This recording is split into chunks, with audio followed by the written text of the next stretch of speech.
Basically, it means that everything that blockchain can do, we do, but we do it without the limitations of blockchain. And so what I think people are excited about for blockchain is the security attributes. And we're going to talk about this in a little bit later slides. And people see blockchain, see security, see payments, and are like, this is great, let's make it faster. But the problem is, traditional proof-of-work blockchain is designed to be slow. And if it's not slow, it doesn't work. So what do people do? They do child chains, side chains, layer 2 solutions, private permission networks using leader-based technologies. All of these have security vulnerabilities. Hedera and Hashgraph, which Dr. Lehman Baird invented, has none of those limitations, and he did it by using a directed acyclic graph. So let's talk about the public ledger.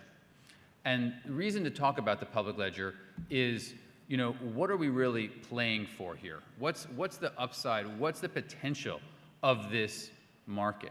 And if you think about where value is created in technology, it's created at the very bottom of the stack. The lower you go, the more value is created. Google started with search, built an enormous empire on top of search. Facebook started with social networking, has built an incredible empire on top of that. The lower you are in the stack, the more valuable. We are just above TCP/IP. This layer, we think, will be one of, if not the most valuable layers in the coming years. And with most technology, you have this 80-20 rule, where a couple of companies get 80% of the share of a given market, and then a whole big number of companies get to fight over the last 20%. We think we can be one of the few in that 80% market share here. That's what we're playing for, which is a very, very big market. So what does it take to succeed and to be one of the few in that 80%? You have to be fast, the technology. You have to be secure. You have good governance and stability. I'm going to go through each one of these quickly. So first on performance. I'm going to talk about this, so I'm not going to spend too much time. Let's just say being fast is important, so I think we can appreciate that. Security.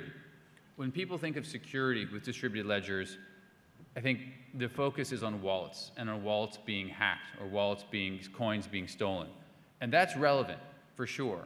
But what also is important is the stability of the network overall. You don't want your network to go down.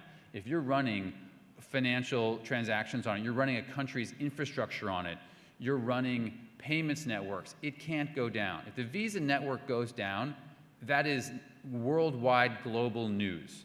This network, if it gets to the scale we think it will get to, will be Visa plus email plus supply chain, all of that will be resting on this network.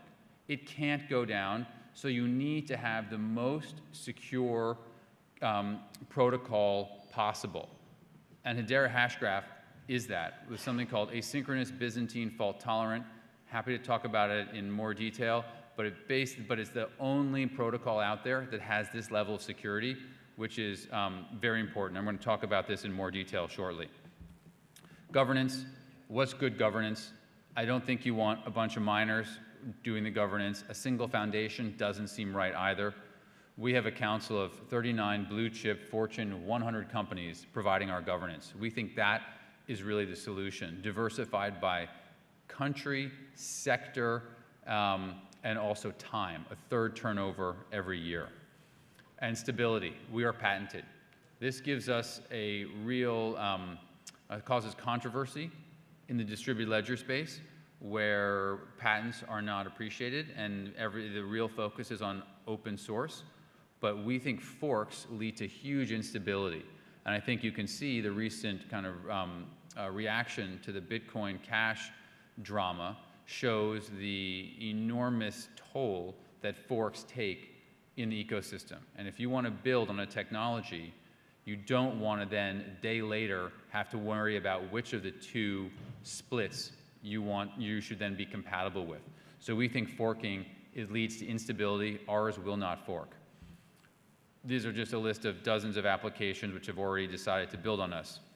But let's talk about why distributed ledgers.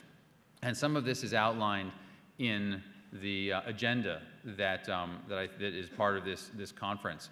But it's a replicated database is effectively what a distributed ledger is. You want it to be trusted, complete, secure, timely, widely available. And security, I want to highlight, is very important here. And that's something you don't want to make sacrifices for. You don't want a single point of failure. That's why it's decentralized. If it's centralized, you might as well have a database. So the whole point of this is how do you make it decentralized? And obviously you want cheaper and smaller and faster transactions. So let's look at security best practices. And I'm gonna go somewhere here, so bear with me for a second. But it's rare that in the distributed ledger space, there's a bright line. And I can find exceptions to each one of these areas. Like the number of nodes in a network doesn't make it secure or not. If I have a leader-based technology and 10,000 nodes, it's still vulnerable.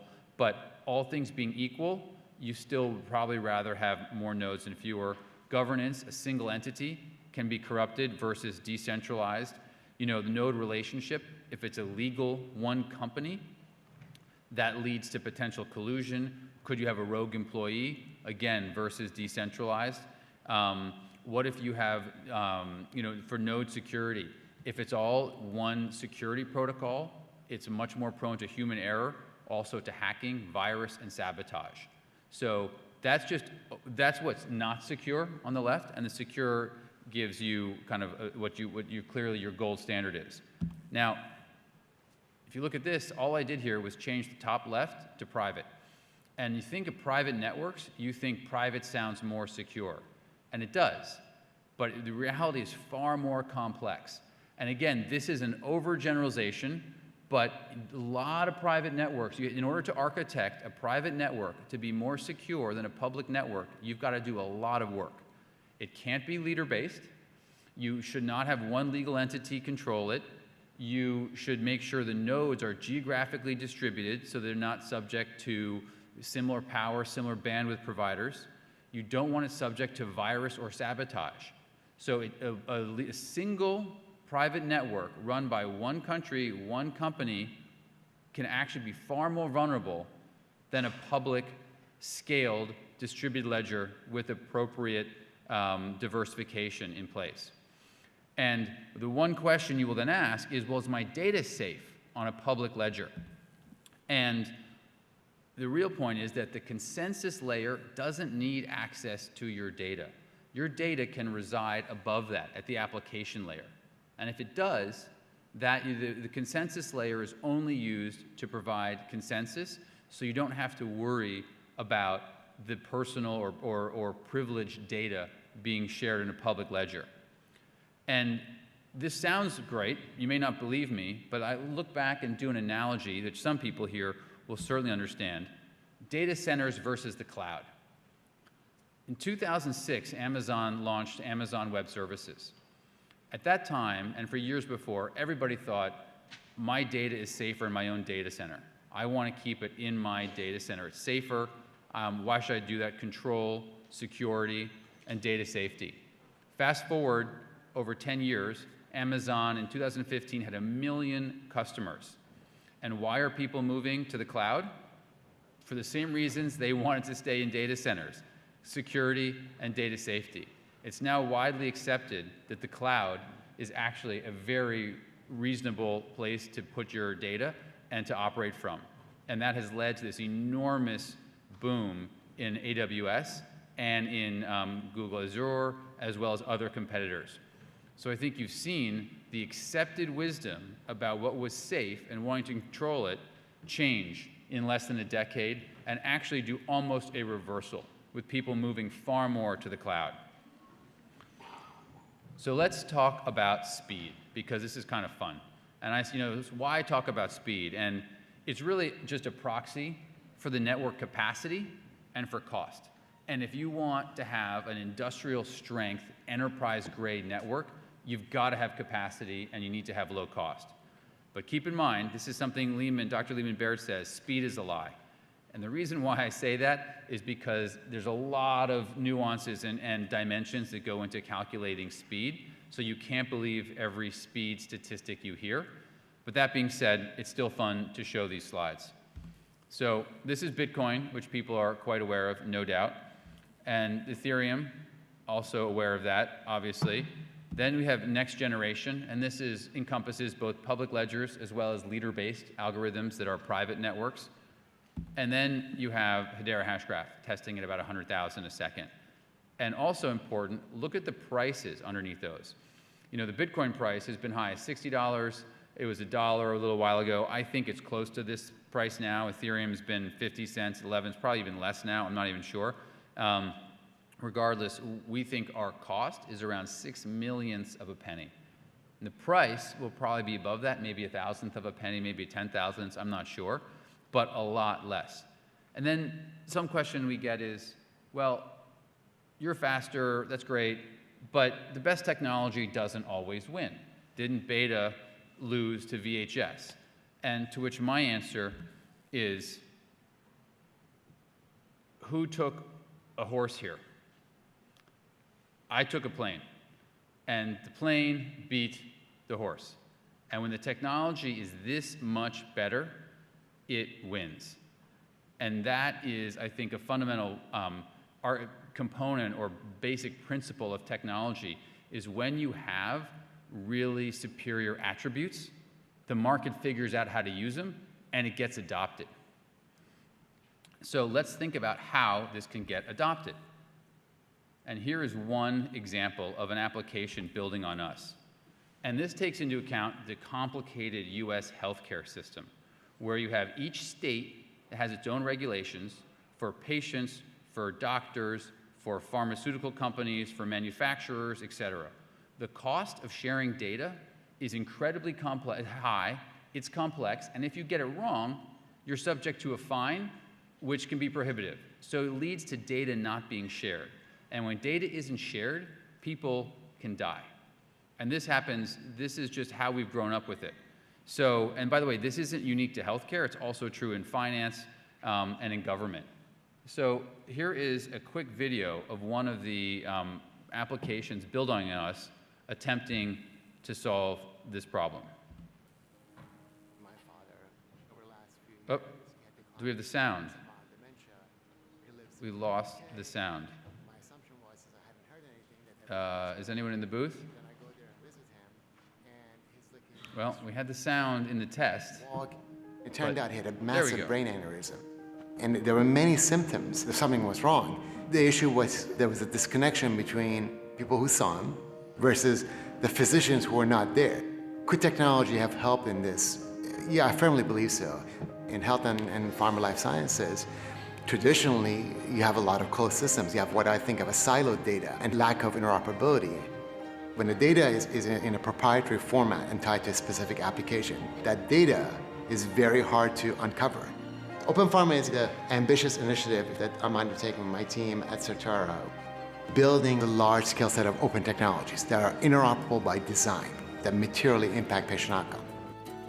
One of the things that we've been working on over the last few months is around this problem of the generic drug supply shortage. What we've done is effectively take data that is in the supply chain and then use our modern real-time indexing and search technologies to aggregate and then also tie it to Hedera for real-time transactional information that can be surfaced through a portal. As an example, a regulator, could be the FDA in this case, could log in and see a real-time flow of what's happening throughout this entire supply chain. As technologists, we're not here just to build software to make profit. You know, people like us, the work I'm doing with my open technologies and people like Hedera and other innovators, we have a chance to actually make a real human impact, and that's important.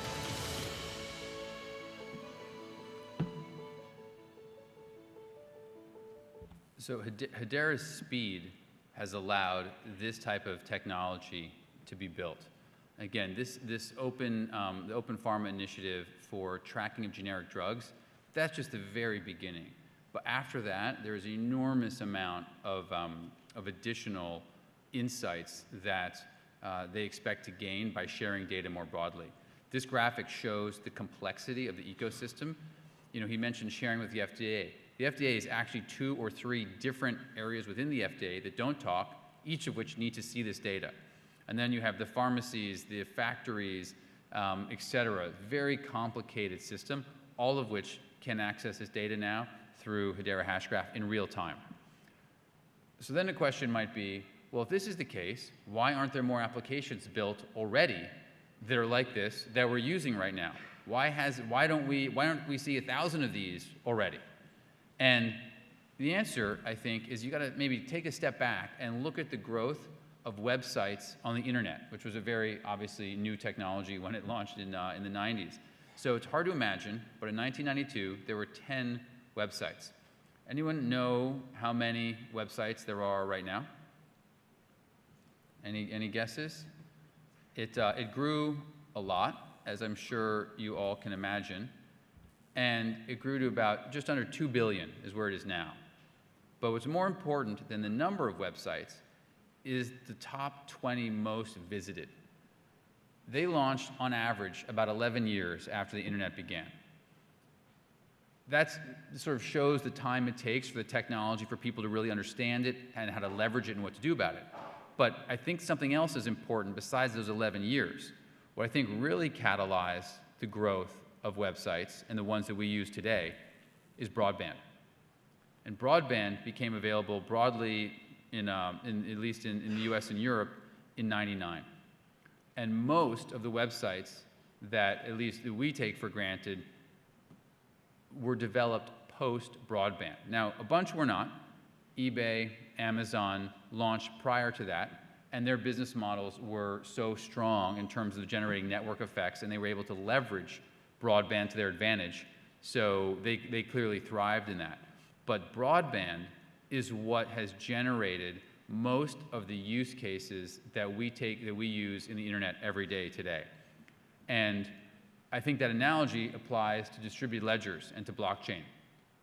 Our speed and our low cost can make us effectively the broadband provider to this entire space and generate a whole new ecosystem of applications. So why Hedera? We're fair, fast, and secure. Thank you.